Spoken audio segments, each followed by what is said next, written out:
Video like जरूर कर लीजिए और ऐसे वीडियो लगातार फ्री में पाने के लिए चैनल को तुरंत सब्सक्राइब कर लीजिए और बेल आइकन को जरूर टैप कर लीजिए ताकि आगे भी सारे वीडियो आपको मिलते रहे। यूट्यूब में फॉलो करते हैं तो प्लीज ये वाला फ्री टेलीग्राम चैनल जरूर ज्वाइन कर लीजिएगा। सारे नोटिफिकेशन सारे अपडेट यहीं पे आते हैं, ध्यान रखिए।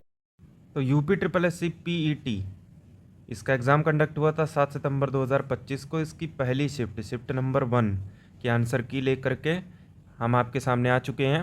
एक एक करके सारे क्वेश्चन का जो भी सही आंसर है वो बताएंगे और जो भी रीजनिंग एप्टीट्यूड वाले सवाल होंगे उनको बाकायदा सॉल्व करके आपके सामने प्रस्तुत करेंगे। पहला क्वेश्चन है स्टैटिक जीके से, कौन सा कलाकार एक मधुबनी चित्रकार है? BPSC के लिए बहुत ज़रूरी हो सकता है जो अभी आने वाला है। इसका फिलहाल है सुदर्शन कामत। करंट अफेयर से कर लीजिए, स्टैटिक जीके से कर लीजिए। ये क्वेश्चन हमारे मटेरियल से है डेफिनेटली। उसके बाद अगला मॉडर्न इंडिया से आप कह सकते हैं थियोसोफिकल सोसाइटी। इसकी स्थापना किसने की थी भारत में? कौन था लीडर? तो एनी बेसेंट थी। फिर आ जाता है सीधे फिजिक्स से, 1 वाट का मतलब क्या होता है? 1 सेकंड में कितने जूल मिल रहे हैं? 1 जूल बटे 1 सेकंड, ये हो जाएगा सीधे से। साइंस का कोर्स हमने चलाया था यूपी ट्रिपल एससी के लिए, बल्कि सारे सब्जेक्ट का। एप्लीकेशन के ऊपर वीडियो PDF हर एक चीज़ हमने प्रोवाइड करी थी आपको। आप ही लोग बताइएगा कितनी हेल्प आपको उन चीज़ों से मिली और कितनी नहीं। निम्नलिखित में से कौन सा ऐसा फैक्टर है जिससे भारतीय मानसून पर फ़र्क पड़ता है? एल नीनो का भी फ़र्क है, टिबेटियन प्लेट्यू क्योंकि जेट स्ट्रीम इसकी वजह से प्रभावित हो जाती है, तो जेट स्ट्रीम का भी फ़र्क है। तो इसका मतलब ये सारी चीज़ें इसमें शामिल हैं, ऑल ऑफ दी अबव। सारी चीज़ों से भारतीय मानसून प्रभावित होता है। नेक्स्ट है पॉलिटी से, आर्टिकल 44 का संबंध किससे है? तो काफ़ी बार हम आपको बता चुके हैं, यूनिफॉर्म सिविल कोड से। अब ये है अगला ज्योग्राफी से सीधे सीधे, कौन सी ऐसी लेयर है जहाँ पे ग्राउंड वाटर स्टोर होता है, एक्वीफायर में स्टोर होता है? और इससे पहले ये चीज़ पूछी गई थी पहले वाली शिफ्ट में पिछले दिन की, कि भाई कौन सी ऐसी वजह है जिसके कारण ग्राउंड वाटर लेवल डाउन चला जाता है। अब नेक्स्ट देखो, कौन सी ऐसी चिड़िया है जिसको अमेरिका का राष्ट्रीय पक्षी घोषित किया गया था 2024 दिसंबर में? तो बाल्ड ईगल को। काफ़ी चर्चा में रही थी ये बात, हमने आपको ये बताया था करंट अफेयर के पापा में, आपको याद होना चाहिए। World day to combat desertification and drought 2025, इसकी थीम क्या थी? तो restore the land, unlock the opportunities. ये भी करंट अफेयर से डायरेक्ट है। अब ये देखो, क्वेश्चन नंबर 9 से 13 हम सॉल्व करेंगे इस DI के आधार पे। तो 3 चीज़ें आपको दे रखी हैं, एक तो शहर है और दूसरा कितने लोग वहाँ पे होने वाली वर्कशॉप के लिए खुद को रजिस्टर कराए, और जितने भी लोग थे उसमें कितने पुरुष कितनी महिलाएं थीं, इस चीज़ का रेशियो दे रखा है। तो सबसे पहले हमने एग्जैक्ट नंबर निकाल लिया कि आखिर वहाँ पे कितने पुरुष थे और कितनी महिलाएं। तो मेल और फीमेल का रेशियो है, तो इधर जो नंबर आपको दिख रहे हैं ये पुरुष की संख्या बता रहे हैं और इधर वाले महिलाओं की। इतनी बात समझने के बाद हम सीधे क्वेश्चन की ओर चल सकते हैं। तो पहला क्वेश्चन है 9 नंबर, बेंगलोर में पुरुष लोगों ने जो रजिस्ट्रेशन कराया कितने पुरुष थे? तो ये है बेंगलोर और ये हैं पुरुष, तो 500, इसे ऊपर हमने रख दिया। साथ ही में नागालैंड में जो महिलाएं थीं ये देख सकते हैं आप, ये 300 नीचे है। कितना परसेंट हो जाएगा? 500 बटे में 3, 166.66। अब नेक्स्ट देख लो, जितने भी लोग हैदराबाद, चेन्नई और दिल्ली से, टोटल लोगों की बात हो रही है यहाँ पे, आपको महिलाओं और पुरुष को अलग अलग नहीं देखना है। कौन कौन से शहर हैं?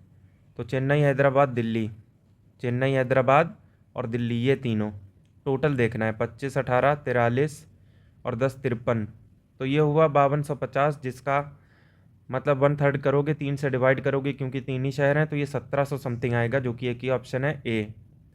अब नेक्स्ट देखो, आपको अंतर निकालना है किन दोनों चीज़ के बीच में। तो एक तो बेंगलोर और दिल्ली से जो महिलाएं हैं उनको देखिए, ये है दिल्ली, ये है बेंगलोर, तो महिलाएं ये 7, 4, 11, तो 1100 महिलाएं हो गई।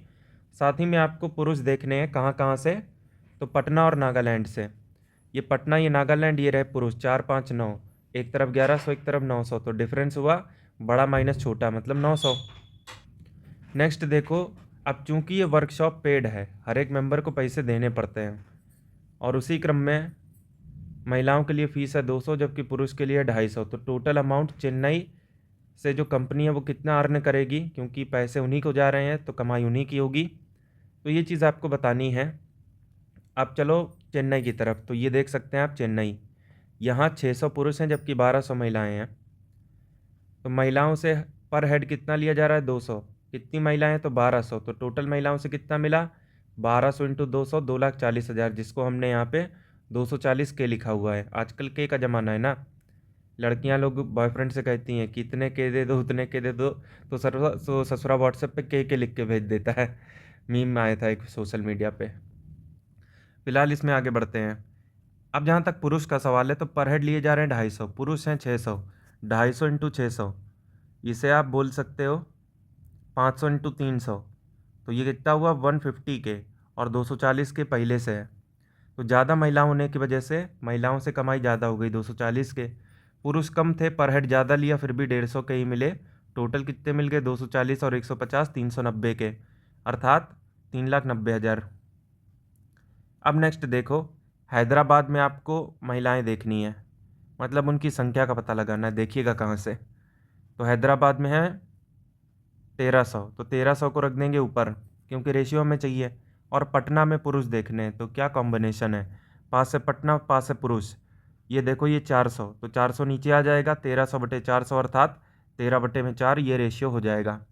तो DI हमने आपके लिए सॉल्व कर दिया। अब चलो वापस से 14 नंबर क्वेश्चन की तरफ, जो कि है पहला हिस्ट्री से। मौर्य वंश का संस्थापक ऑब्वियसली चंद्रगुप्त मौर्य। अब ये देखो अगला नंबर सीरीज से रीजनिंग में, 3 से 3 कैसे बना सकते हैं, 1 का गुणा करके, 3 से 4.5 1.5 का गुणा करके, 4.5 से 9 2 का, बिल्कुल सही हम जा रहे हैं।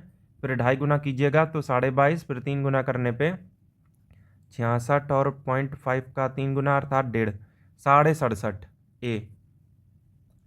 अब नेक्स्ट देखो, गढ़वाली किस राज्य का लोक नृत्य है, तो ये बताओ। उत्तराखंड जो लोग फ्रिक्वेंटली जाते हैं, मतलब आते जाते रहते हैं घूमने के पर्पज से, तो उनको ये पता होता है कि 2 पार्ट में उत्तराखंड डिवाइडेड है, एक तो गढ़वाल दूसरा कुमाऊं। तो गढ़वाली देखते ही आप क्या समझ जाते हैं कि उत्तराखंड की बात हो रही है। अब नेक्स्ट देखो, प्रत्यक्ष कार्रवाई दिवस जो कि मुस्लिम लीग ने घोषित किया था, लेकिन कब, वही आपसे पूछा है, तो एग्जैक्ट डेट 16 अगस्त 1946। वर्ल्ड इकोनॉमिक फोरम की 55वीं मीटिंग कहाँ पे हुई थी हाल ही में, तो डावोस लॉस्टर स्विट्ज़रलैंड में। ये सीधे सीधे करंट अफेयर का सवाल है, इवेंट से ये आया हुआ है। साउथ एशिया में पहली अर्बन सिविलाइजेशन, ये तो हड़प्पन है, जिसे आप सिंधु घाटी सभ्यता कहते हो। इसकी खास बात यह है कि जैसा नगरीकरण उस समय देखा गया था, आज उसका भांट बराबर भी नहीं है। जी हाँ बिल्कुल, आज आप देखते हो दिल्ली से लेकर कानपुर तक बारिश में क्या हाल हो जाता है, जबकि वहाँ पे इतना खास अर्बनाइजेशन था कि वहाँ वाटर लॉगिंग हो ही नहीं सकती थी, भले ही कितनी बारिश हो जाए। अब ये नेक्स्ट है एप्टीट्यूड से, 4 अंक की सबसे छोटी संख्या जो 9 से कट जाए। सीधे ऑप्शन पे जाइए ना, इनमें से आप देखेंगे एक ही ऐसा ऑप्शन है जो कि 9 से कट रहा है, वो है डी। इसे टिक करेंगे और आगे बढ़ेंगे। अब देखो 21 से 25 के लिए हमको ये DI सॉल्व करना है। 4 तरीके की चीज़ें दे रखी हैं। सबसे पहले तो अलग अलग टाउन है, ए से लेके ई तक, वहाँ पे कितने वोटर्स हैं, ए में अलग बी में अलग, ऐसे करते करते ई में अलग, उनका नंबर दे रखा है। साथ ही में परसेंटेज उनका दे रखा है जिन्होंने वोटिंग नहीं करी। तो हमने 2 चीज़ें यहाँ से निकाली, एक तो ऐसे कितने लोग हैं जिन्होंने वोटिंग नहीं करी, उसको मैंने यहाँ पे रेड से दिखाया है, और बाकी ब्लू से किसको दिखाया, जो बचे हुए लोग हैं अर्थात जिन्होंने वोटिंग करी। टोटल इतना है, इतनों ने वोटिंग नहीं करी, तो 30,000 माइनस 4500 ये आ गया। ये कौन से लोग हैं जिन्होंने वोटिंग करी, तो वोटिंग करी ये आप देख रहे हो किससे, तो इस वाले कलर से। अब देखो नेक्स्ट में, जितनों ने वोटिंग करी अर्थात ये जो नीले कलर से मैंने लिख रखा है ना, इनमें से कितनी % महिलाएं हैं उसका परसेंटेज दे रखा है। आप चाहते तो यहाँ पे उनका एग्जैक्ट नंबर भी लिख सकते थे, कुछ नहीं करना था, इसका 30% ले लेते, नंबर आ जाता कुछ ना कुछ ऐसे ही, बाकी सबके साथ भी आप कर लेते, लेकिन हो सकता है वहाँ से सवाल नहीं भी पूछता। पहला सवाल लेते हैं कि वैसे पुरुष और महिलाएं जो टाउन बी से आते हैं और जिन्होंने वोटिंग नहीं करी, उनका रेशियो है 5/4।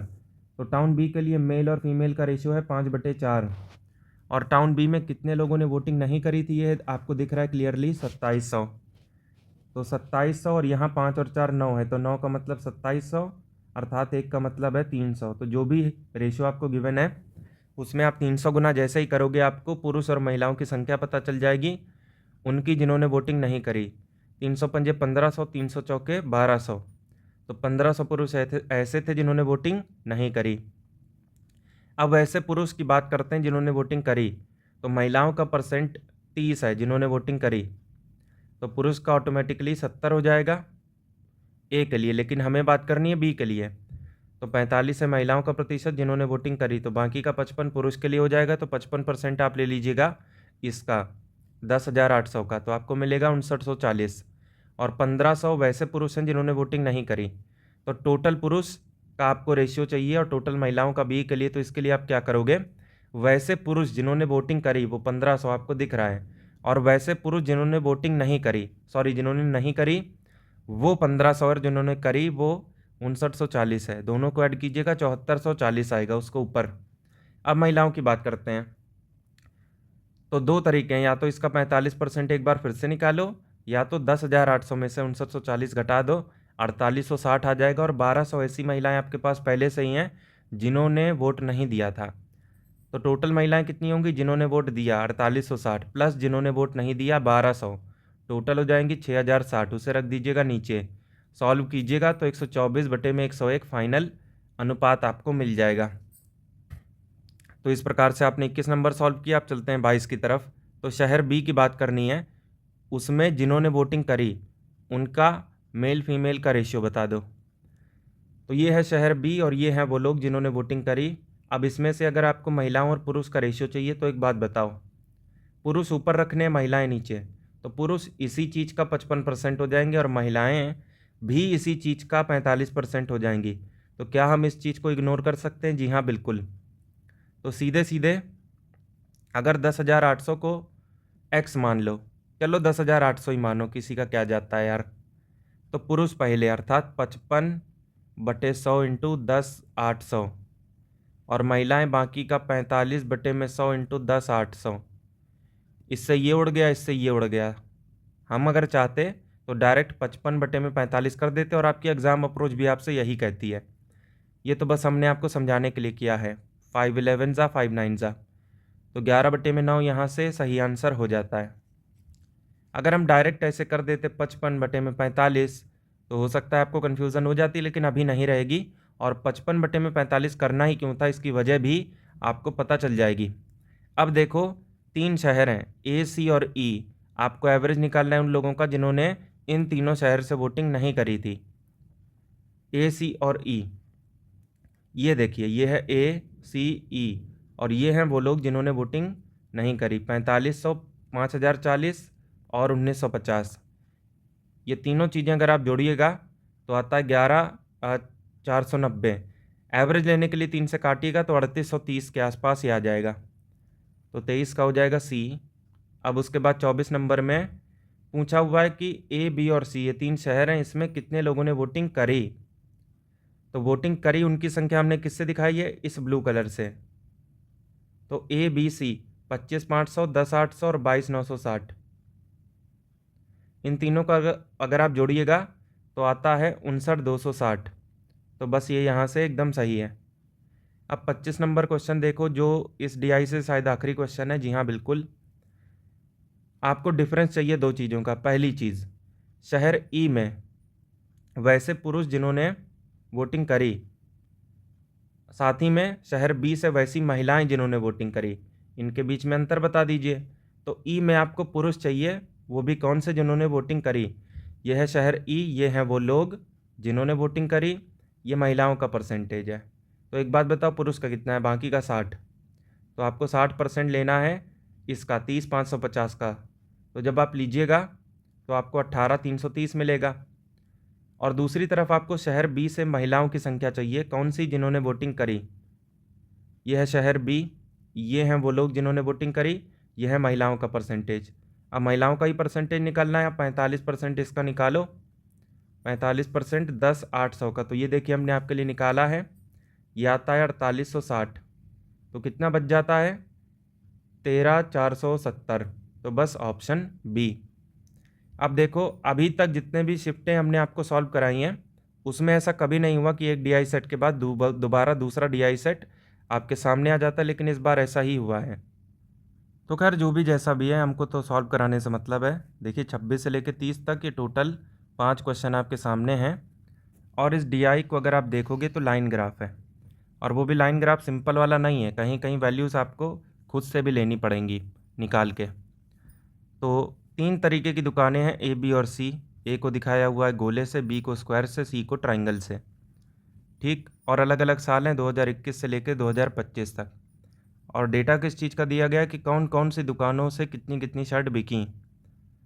तो इतना जानने के बाद आप सीधे क्वेश्चन की ओर जा सकते हो। पहला है 26 नंबर, जिसमें कहा जा रहा है 2022 में सभी दुकानों में जो भी शर्टें बेची गई उनका एवरेज। ये है 2022, और हमें मतलब है नहीं कौन है कौन बी कौन सी, क्योंकि लेना तीनों ही है। हमें मतलब है वैल्यू से। अब ये बीचों बीच आ रहा है, इसके नीचे 1800 है जबकि इसके जस्ट ऊपर ये 2200 है। ये खुद बीच में, इसका मतलब इसकी वैल्यू इन दोनों के बीच में आएगी। बीच का मतलब क्या हो गया, एवरेज। 2200 1800 का एवरेज आपको सामने दिख रहा है 2000 आता है, तो ये 2000 हो गया। इसी तरह से इस वाले में ऊपर 3800 नीचे 3400, तो एवरेज लीजिएगा 3600 आएगा। उसी तरह से ये ऊपर 4200 नीचे 3800, एवरेज लोगे 4000 आएगा। ठीक, तो तीनों वैल्यूज़ पता चल गई। 4 2 6 3 9 9600, 3 से डिवाइड करोगे तो 3200, बस आ गया आंसर। इतना ही करना था आपको। अब नेक्स्ट देखो, साल है 2024 और दुकान ए से जो शर्टें बेची गई हैं वो बतानी है। तो ए का मतलब है ये गोला, ये है साल 2024। तो ए का ये जो गोला है ये बीचों बीच आ रहा है, इसके नीचे है 3000 जबकि इसके ऊपर है 3400, तो ये खुद क्या है तो 3200। तो आपने क्या ले लिया, 3200 ऊपर ले लिया। अब नीचे क्या लेना है, क्योंकि इस चीज़ का रेशियो पूछा था इसके साथ। साल 2022 में दुकान नंबर सी, तो सी का मतलब है ये ट्राइंगल, यह है 2022, और 2022 में ट्राइंगल कितना दे रहा है तो ये 4000, तो 4000 नीचे रख दो, 4/5 यहाँ से सही आंसर आ चुका है। नेक्स्ट देखो 28 नंबर, इसमें आपको अंतर निकालना है किन दोनों चीज़ों के बीच का। एक तो 2022 और 24 में दुकान बी, तो ये है दुकान बी, ये स्क्वायर, ये है साल 2022। साल 2022 में स्क्वायर कितना दे रहा है 3600, तो 3600 ले लिया, ये देख सकते हैं आप 3600। उसके बाद 2024 में भी दुकान बी, आपकी बार उसी स्क्वायर को पकड़ो 2024 के लिए, तो यहाँ ये कितना है 3400 पे बैठल है, तो 3400 फिर ले लिया, दोनों को ऐड किया 7000 आ गया। तो एक चीज़ तो मिली। दूसरी चीज़, इन्हीं दोनों अवधि में मतलब साल सेम रखने 2022 और 24, आपकी बार दुकान ए हो जाएगी। दुकान ए का मतलब है ये गोला, तो 2022 में दुकान ए ये 2000 आ रहा है, 2024 में दुकान ए आपको देता है 3200, तो 3200 और 2000 आएगा 5200। एक तरफ 5200, दूसरी तरफ कितना था 7000 था। अंतर मतलब बड़ा माइनस छोटा, तो करोगे तो आएगा 1800। अब नेक्स्ट देखो भाई, तो साल है 2023 और दुकान है बी और सी, तो बी और सी हैं 2023 के लिए। तो ये देखो, ये है बी स्क्वायर, ये है साल 2023, तो बी में स्क्वायर कितना दे रहा है, सॉरी 2023 में स्क्वायर कितना दे रहा है 4200, तो ये लिखा हमने 4200। और दूसरा दुकान सी, और साल वही रहेगा 2023। दुकान सी का मतलब है ये ट्राइंगल, तो 4200 26 हो गया 6800, ये एक तरफ ले लो। और 2025 में भी सेम दुकानें कर दो, मतलब बी और सी।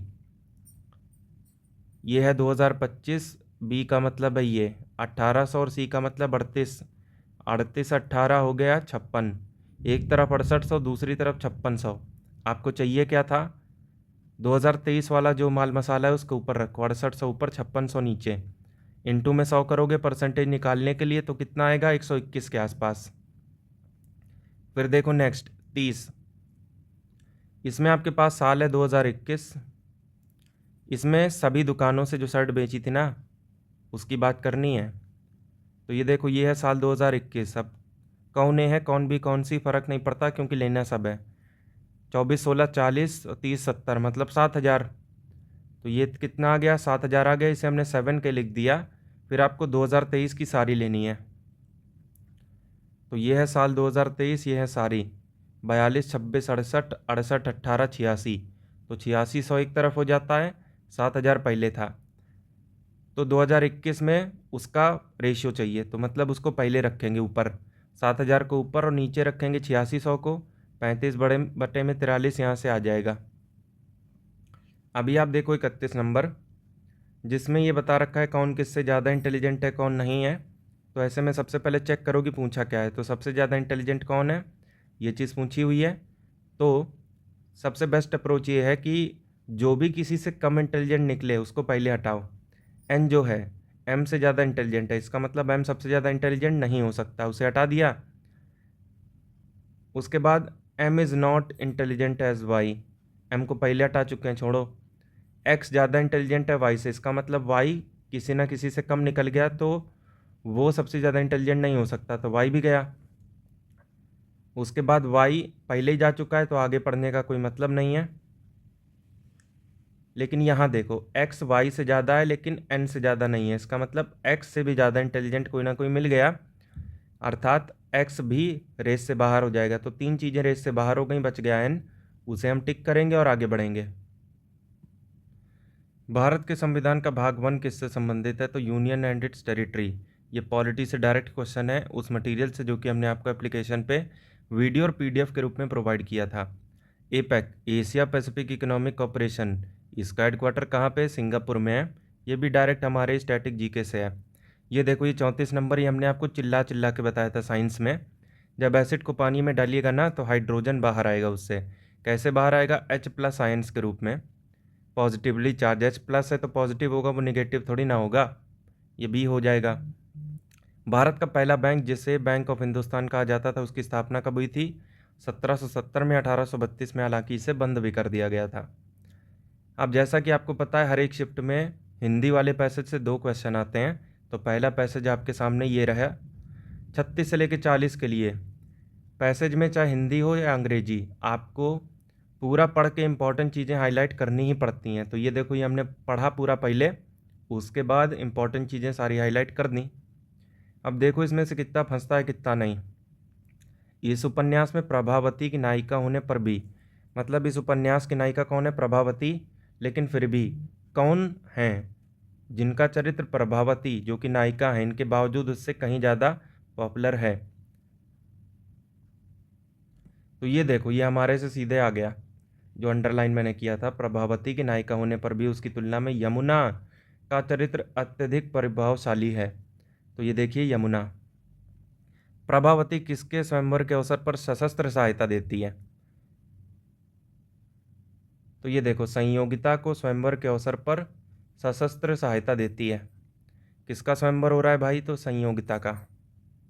ये गलती से दूसरा हमने टिक कर दिया था, ये देखिए आप संयोगिता। यमुना किससे प्रेम करती है? तो ये देखो सेनापति वीर सिंह से उसका प्रेम था। किसका? किसका? तो यमुना का। यमुना यहाँ से एकदम सही हो जाएगा। यमुना की तो बात ही हो रही है, वीर सिंह के साथ उसका प्रेम है, ये बात यहाँ से सही हो जाएगी। प्रभावती एक वीर नारी की तरह राजकुमार के साथ कौन सा विवाह करती है? तो आज का जो लव मैरिज है उस समय का गंधर्व विवाह हुआ करता था। यहाँ पे आप देख भी सकते हैं इसे, कैसा विवाह करती है? तो गंधर्व विवाह करती है। ये देखो ऑप्शन ए। प्रभावती किसकी बेटी है? ये भी हम आपको यहीं से दिखा देते हैं। तो प्रभावती महेश्वर सिंह की कन्या है। ये देखो महेश्वर सिंह। अब देखो एक के बाद दूसरा पैसेज 41 से 45 के लिए। तो अगेन वीडियो को पॉज करके आप चाहो तो इसे पढ़ सकते हो, हालांकि जो लोग पेपर दे के आए हैं उनका तो ये पढ़ा ही हुआ होगा। हमने पहले इसे पूरा पढ़ा और उसके बाद इंपॉर्टेंट चीज़ें इसमें हाईलाइट कर दी। पहला सवाल है परवर्ती युग में वामन द्वारा रीति संप्रदाय की, कुंतक के द्वारा वक्रोवृत्ति की तथा आनंद वर्धनाचार्य द्वारा कौन से संप्रदाय की प्रतिष्ठा हुई थी? तो ये हमने आपको अंडरलाइन करके बताया है। परवर्ती युग में वामन के द्वारा रीति, कुंतक के द्वारा वक्रोवृत्ति, आनंद वर्धनाचार्य द्वारा ध्वनि संप्रदाय। तो ये देखो ध्वनि संप्रदाय कौन से ऑप्शन में है? तो ए में। अब नेक्स्ट देखो भारत के परवर्ती आचार्यों ने विशेषतः किसकी समस्या को लेकर भट्टलोलक, शंकुक, भट्टनायक, अभिनव गुप्त, पंडितराज जगन्नाथ आदि के अपने अपने स्वतंत्र मत की प्रतिष्ठा की? अलग अलग लोगों ने अपना अलग अलग ओपिनियन दिया था। अब ये बात कहाँ से रिलेट करती है ये देखें आप। भारत के परवर्ती आचार्यों में से अनेक ने रस सिद्धांत के विभिन्न अस्पष्ट स्थलों की विस्तृत व्याख्या की। रस सिद्धांत के बारे में काफ़ी ज़्यादा इन्होंने डिटेल बताई थी, उसको सही से डिस्क्राइब किया था। तो रस निष्पत्ति। उपलब्ध ग्रंथों में प्राचीनतम रचना भरत मुनि द्वारा रचित नाट्यशास्त्र है। नाट्यशास्त्र किसने लिखी है? भरत मुनि। ये बात सीधे से पूछी जा चुकी है पिछले बीपीएससी में। और उसके पहले यूकेपीएससी में भी ये बात पूछी गई थी जीएस में। तो कुछ बातें आप यहीं से याद भी करते चलो आगे आने वाले एग्जाम्स के लिए। तो इस वाले नाट्य शास्त्र में किस बारे में डिस्क्रिप्शन है, किस चीज़ को बताया गया है नाट्य शास्त्र में, तो आगे देखिएगा ध्यान से यहाँ पे। तो शुरुआत में ही ये मिल जाता है, सीधे सीधे यहीं से उठा के कॉपी पेस्ट कर दिया गया है। उपलब्ध ग्रंथों में प्राचीनतम रचना भरतमुनि द्वारा नाट्यशास्त्र है, जिसमें साहित्य के मानदंड के रूप में रस सिद्धांत की प्रतिष्ठा की गई है। तो कौन सा सिद्धांत है? रस सिद्धांत। ये देखो ऑप्शन डी। अब नेक्स्ट है भामा उद्दट दंडी आदि आचार्यों ने रस के स्थान पर काव्य की आत्मा के रूप में किसकी प्रतिष्ठा की थी? तो ये भी हमने आपके लिए अंडरलाइन कर दिया है। ये देखो आगे चलकर भामा उद्दट दंडी आदि आचार्यों ने रस के स्थान पर काव्य की आत्मा के रूप में अलंकार की प्रतिष्ठा की थी। ये देखो अलंकार, इनमें से कौन है जिन्होंने संप्रदाय औचित्य संप्रदाय की स्थापना की थी? ये देखो ये यहाँ से मिल जाएगा। क्षेमेंद्र ने इन सभी को महत्वपूर्ण मानते हुए औचित्य संप्रदाय की स्थापना की थी। ये कहो जीएस में पूछ लें अगली बार तो याद रखो क्षेमेंद्र ने औचित्य संप्रदाय की स्थापना की थी।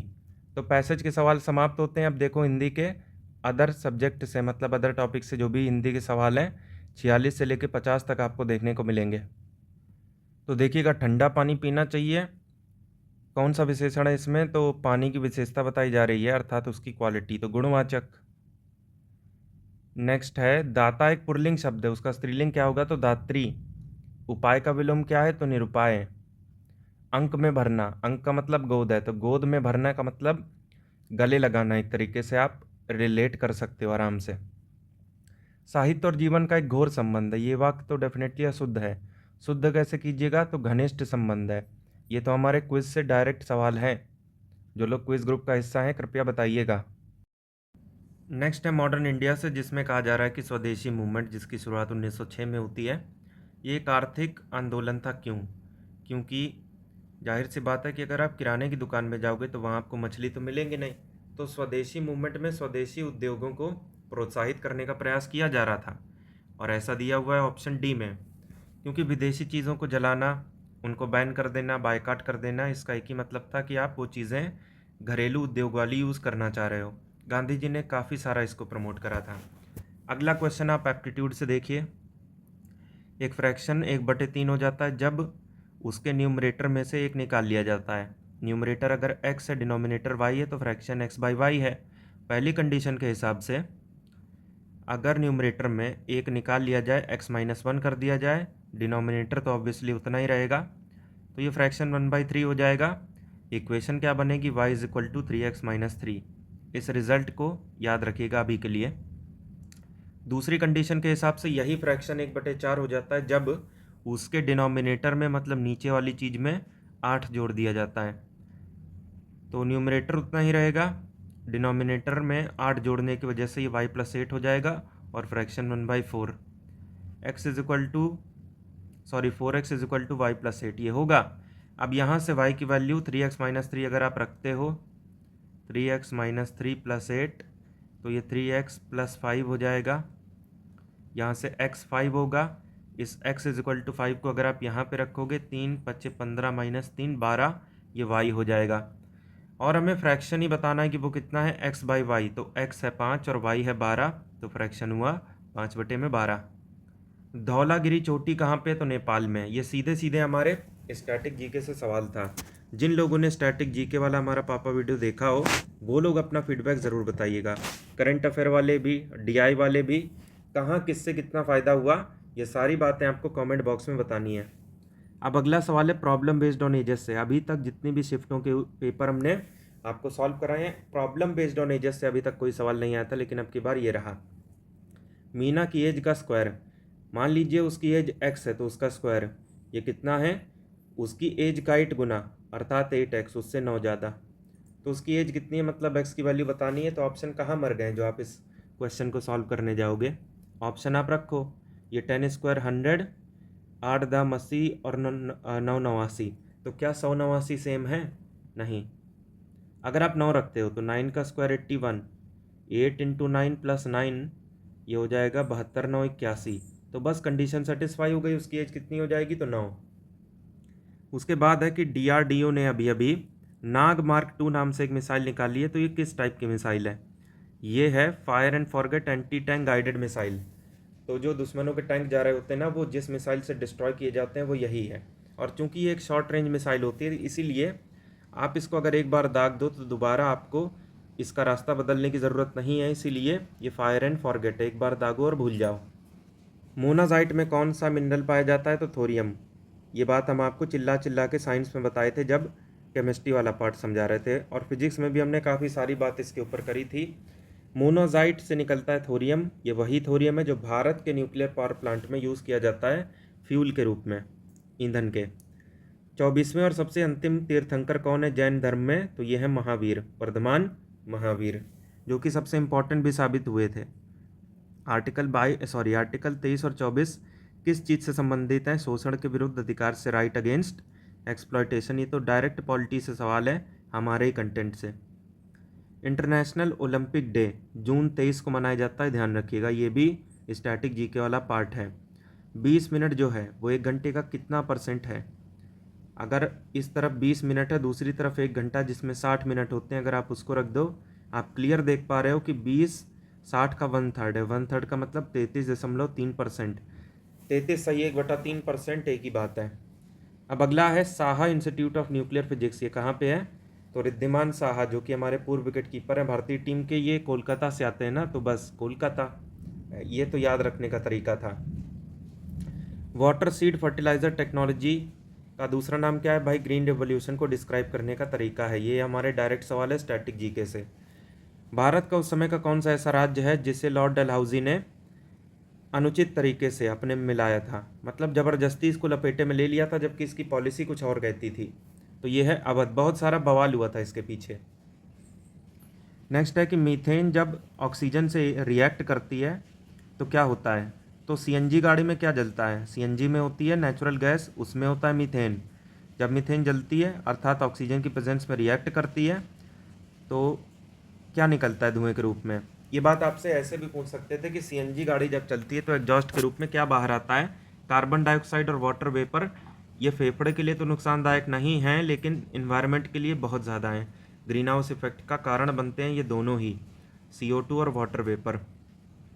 जनवरी 2025 में साउथ एशिया पेप्सिको कंपनी के साउथ एशिया वाले रीजन के लिए वाइस प्रेसिडेंट और जनरल मैनेजर किससे बनाया गया था? तो नितिन भंडारी जी को। डायरेक्ट हमारे करंट अफेयर से सवाल है। मॉडर्न ओलंपिक गेम कहाँ पे आयोजित हुए थे? तो एथेंस में 1896 में। बच्चे को ये फैक्ट रटा होता है, बचपन का सवाल है। जो आपकी ये प्राइवेट प्रॉपर्टी होती है वो सारी सामाजिक और आर्थिक बुराइयों का कारण बनती है, ऐसा किसने बोला था? सोशलिस्ट ने। अब इसमें से बता दो कौन सोशलिस्ट है? एडम स्मिथ इकोनॉमिस्ट है, मार्शल भी इकोनॉमिस्ट है, साइमन भी। जबकि कार्ल मार्क्स कौन है? सोशलिस्ट है। और इसी मार्क्स के हिसाब से ये बोला जाता था कि किसी को भी धन संचय करने की ज़रूरत नहीं है, समाज में पैदा हुए हो, समाज में ही सारा पैसा खर्च कर डालो। तो ये है ए। अब अगला सवाल जो है 68 से 72 इस पाई चार्ट पे आधारित है। अगर आप इस पाई चार्ट के बारे में ध्यान से देखो तो दिया हुआ है कि 5 अलग अलग देशों ने जितने भी सैटेलाइट छोड़े उसका डेटा, लेकिन परसेंटेज में, और इन सबको मिला के टोटल सैटेलाइट कितने छोड़े गए, ये है 12,000। तो अलग अलग परसेंटेज के हिसाब से अलग अलग संख्या आप सबसे पहले लिख लो, जैसा कि अभी तक हम करते आ रहे हैं अलग अलग DI में। इतना करने के बाद आप सीधे क्वेश्चन की ओर चलो। जितने भी सैटेलाइट आयरलैंड, बेल्जियम और नॉर्वे ने छोड़े उनका क्या बता दो? तो एवरेज। आयरलैंड, बेल्जियम और तीसरा है नॉर्वे। तो 36, 24, 60 और ये 30, 90, मतलब 9,000। 1/3 कर दो क्योंकि 3 देशों के बारे में बात हो रही है, तो आ जाता है 3,000। अब आप नेक्स्ट देखो, कनाडा ने 2 टाइप के सैटेलाइट छोड़े हैं, और आपको मान के ये चलना है कि 2 ही टाइप के सैटेलाइट कनाडा द्वारा छोड़े गए हैं, एक तो रिमोट और दूसरे कम्युनिकेशन। तो ये है कनाडा, ये है रिमोट और ये है कम्युनिकेशन सैटेलाइट। कितना रेशियो दे रखा है? 3/2। ठीक। अब कनाडा के टोटल सैटेलाइट आप देख लो, 1800 हैं, लेकिन यहाँ रेशियो के हिसाब से 3 और 2 5 है, तो 5 का मतलब 1800, तो 1 का मतलब हो जाएगा 1800/5 अर्थात 360। उसका 2 गुना करोगे 720 आ जाएगा, 3 गुना लोगे 1080 आ जाएगा। अब आपसे पूछा हुआ है कि कनाडा ने कितने कम्युनिकेशन सैटेलाइट छोड़े तो सीधे से लिखा हुआ है 720, ये डी हो जाएगा। एक उसी तरीके का सवाल है, रोमानिया ने 2 टाइप के सैटेलाइट छोड़े और आपको ऐसा ही मान के चलना है। कौन कौन से? एक नेटवर्क और दूसरा एग्रीकल्चर। ये है रोमानिया, ये उसके नेटवर्क सैटेलाइट और ये उसके एग्रीकल्चर। रेशियो दे रखा है 7/8। अब रोमानिया ने कितने सैटेलाइट छोड़े, ये यहाँ से देख लो आप, 1200, जबकि रेशियो के हिसाब से है 7/8 अर्थात 15, तो 15 का मतलब 1200 है, तो एक का मतलब क्या है 1200/15, जो कि हो जाएगा 80। 80 × 7 560 हो जाएगा, 80 × 8 हो जाएगा 640। आपसे पूछा हुआ है कितने एग्रीकल्चर वाले सैटेलाइट छोड़े, तो ये आपको कितने गुना करना था, 80 गुना, 8 8 64 और 1 0, 640। अब नेक्स्ट देखो, जितने भी सैटेलाइट बेल्जियम ने छोड़े, तो ये देखें आप, बेल्जियम ने कितने छोड़े, 3000। ये कितना परसेंटेज है किस चीज़ का, नॉर्वे ने जितने छोड़े उसका। ये देखो नॉर्वे, ये है 3600, 3000 ऊपर 3600 नीचे, गुणे में 100, 83 पॉइंट समथिंग आ जाएगा, बी ऑप्शन सही हो जाएगा। अब ये देखो 72, थोड़ा सा इंटरेस्टिंग है। इंडिया ने जितने सैटेलाइट छोड़े वो कितना है, जितने भी सैटेलाइट आयरलैंड ने छोड़े उससे 20% ज़्यादा, इसका मतलब उसका 120%। तो आयरलैंड ने कितने सैटेलाइट छोड़े ये आपको यहाँ पता चलेगा, 2400। 2400 का 120% अगर आप लोगे, 120/100 करोगे तो 2880 आएगा। और आपसे पूछा हुआ जितने सैटेलाइट इंडिया ने छोड़े, जो कि हम निकाल चुके हैं 2880, उसका, और रोमानिया ने जितने सैटेलाइट छोड़े हैं उसका डिफरेंस निकाल लो। ये रोमानिया का 1200 है, तो 2880 माइनस 1200 कितना हुआ, 1680। इस तरह से आपने देखा कितनी आसानी से हमने डीआई निकाल लिया। बुद्ध ने दुख से मुक्ति पर पहला उपदेश कहाँ दिया था, सारनाथ वाराणसी में। जो लोग गए होंगे जानते होंगे। इस इक्वेशन को सॉल्व करो तो कक्षा 5 बना रखी है क्या, ये 6 आ रहा है सीधे। कैसे, 3x = 18, ये माइनस है उधर प्लस होके ऐड हो जाएगा। इतना सा नियम नहीं पता है तो पोगो देखो। अब नेक्स्ट देखो, शालीमार बाग कहाँ पे, तो श्रीनगर ने। जो लोग गए होंगे जानते होंगे, बाकी जिन्होंने लखनऊ टिक करा है तो गलत फहमी से बाहर निकलो। अब अगला है, विजयम अंतर्राष्ट्रीय बंदरगाह कहाँ पे, तो केरल में, तिरुवनंतपुरम के पास, केरल की राजधानी में। अब अगला देखो, कैलेंडर से है। आप कैलेंडर और क्लॉक को इग्नोर नहीं कर सकते हो, ये हमने बार बार बोला था पेपर से पहले। देखो लगातार उससे सवाल आए हुए हैं। कोई लीप ईयर है, उसका पहला दिन वेंसडे है, तो 31 दिसंबर को कौन सा दिन होगा। तो 2 तरीके से कर सकते हो। देखो अगर नॉन लीप ईयर है तो उसका 1 दिसंबर 31 जनवरी बराबर है, जो दिन 1 जनवरी को है वही दिन 31 दिसंबर को हो जाएगा आगे जाके। ठीक, ऐसा नॉन लीप ईयर के केस में होता है। लेकिन अगर लीप ईयर है लाइक दिस, यहाँ पे क्या है लीप ईयर, तब 1 दिन आगे चले जाता है। जैसे ये वेंसडे है 1 जनवरी को, तो 31 दिसंबर को क्या हो जाएगा, 1 दिन आगे थर्सडे हो जाएगा। या तो फिर आप तरीके से करो, कोई भी एक लीप ईयर आप एग्जाम्पल के रूप में ले लो। मान लीजिए 2020 आपने लिया, 1/1/2020 को वेंसडे है, 31/12/2020 को क्या होगा। लेकिन एक बात बताओ पहले, 1/1/2021 को क्या होगा। तो +1 तो हम करते ही हैं, लेकिन बीच में 29 फरवरी पड़ेगी, उसकी वजह से एक और +1 अर्थात टोटल +2 करेंगे। तो ये वेंसडे और +2 फ्राइडे आ जाएगा। लेकिन ये कब होगा, 1/1/2021 को, उसके 1 दिन पहले चलो, फ्राइडे के 1 दिन पहले थर्सडे आ जाएगा। आप ऐसे भी कर सकते थे। अंकटाड का UNCTAD फुल फॉर्म बता दो, तो इंटरनेशनल ऑर्गेनाइजेशन, ये हमने कवर करा था स्टैटिक जीके में, उससे डायरेक्ट सवाल, United Nation conference on trade and development, ये आ जाएगा सीधे। 79 नंबर है करंट अफेयर से, यूनाइटेड किंगडम 12वां सदस्य बना है CPTPP का, comprehensive and progressive agreement for trans Pacific partnership. कब की न्यूज़ है ये, दिसंबर 12 2024 की। तो आपको एग्जैक्ट डेट भी अब याद करनी पड़ रही है। कोरोना कहाँ की करेंसी है, तो स्वीडन की। कोरोना नहीं, कोरोना। रेगिस्तान में जानवर इतने कम पानी में कैसे सरवाइव करते हैं, तो एक तो वो रात में एक्टिव होते हैं जब ज़्यादा गर्मी नहीं होती, और दूसरा उनकी किडनी इतनी ज़्यादा एक्टिव होती हैं जैसे रेगिस्तानी ऊँट और चूहे, कि वो ज़्यादा से ज़्यादा पानी सोख लेती हैं और उनका पेशाब बहुत गाढ़ा होता है। बाकी ये मत समझना स्किन में पानी स्टोर कर लेते हैं, उनका पानी ब्लड में स्टोर होता है, स्किन में नहीं। और जो ऊँट होता है, सांड होता है, उसके कुबड़ में क्या रहता है, तो फैट। ये दोनों बातें हमने आपको चिल्ला चिल्ला के साइंस में बताई थी। अब 82 नंबर है कि भारत की स्वतंत्रता के बाद कम्युनिटी डेवलपमेंट प्रोग्राम कब चालू हुआ था, 1952 में। ये भी हमारे मटेरियल से है। अब उसके बाद अगला भी पॉलिटी का है हमारे मटेरियल से, कि कौन सा ऐसा राज्य भारत में जहाँ पे द्विसदनीय विधानमंडल, मतलब विधानसभा विधान परिषद दोनों नहीं है। तो यूपी में है, तेलंगाना में है, महाराष्ट्र में भी है, बिहार में भी है, लेकिन राजस्थान में नहीं है।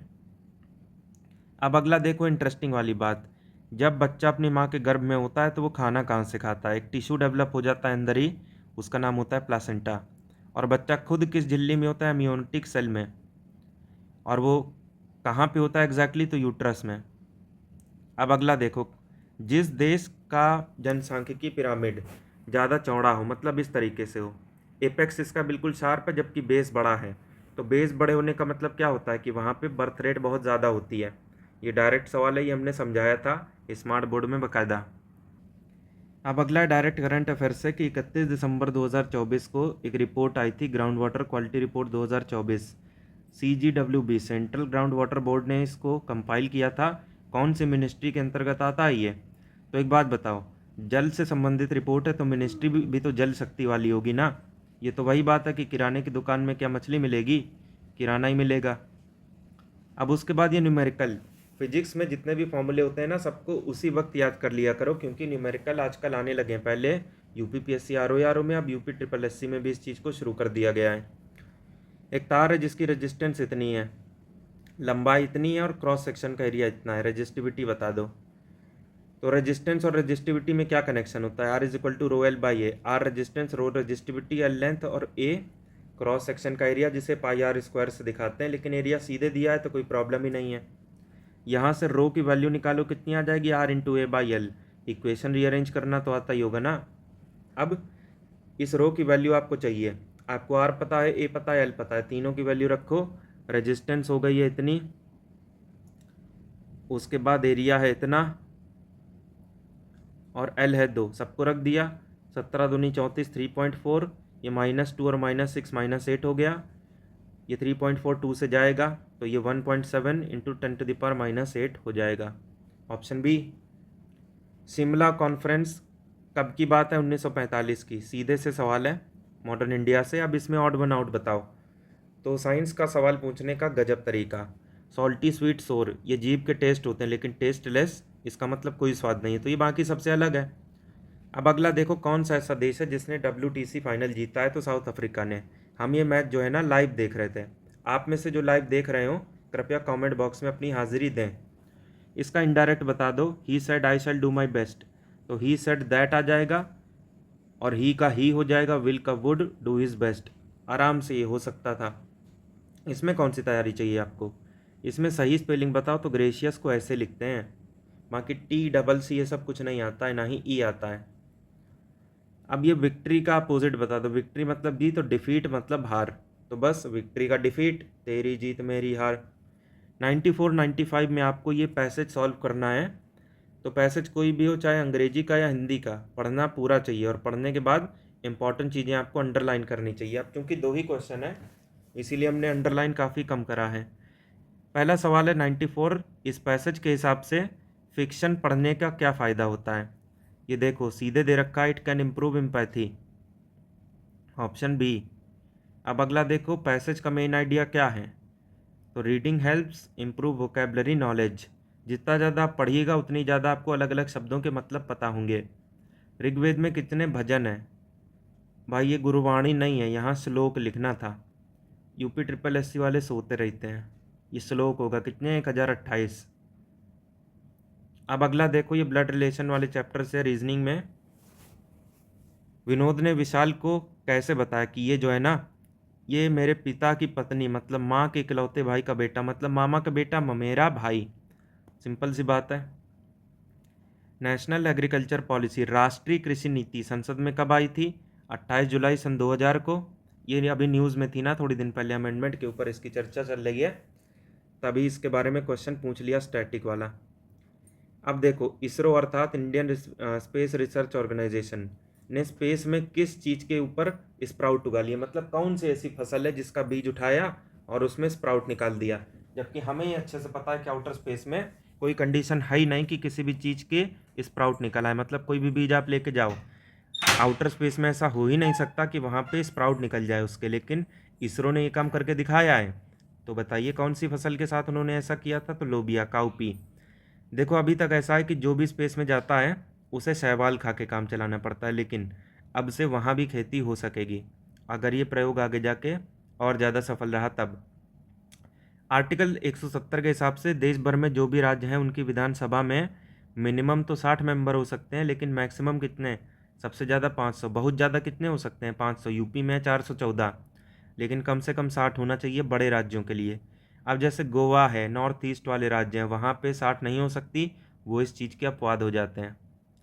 तो ये देखो पूरा पेपर हमने आपके लिए सॉल्व कर दिया। आप लोग कमेंट में बताइए कितने आपके सही हो रहे हैं और एससीएससी के मटेरियल से आपको कितना लाभ हुआ था, कितना नहीं हुआ था तो गरियाइए, और अगर हुआ था तो ईमानदारी की बात कीजिए।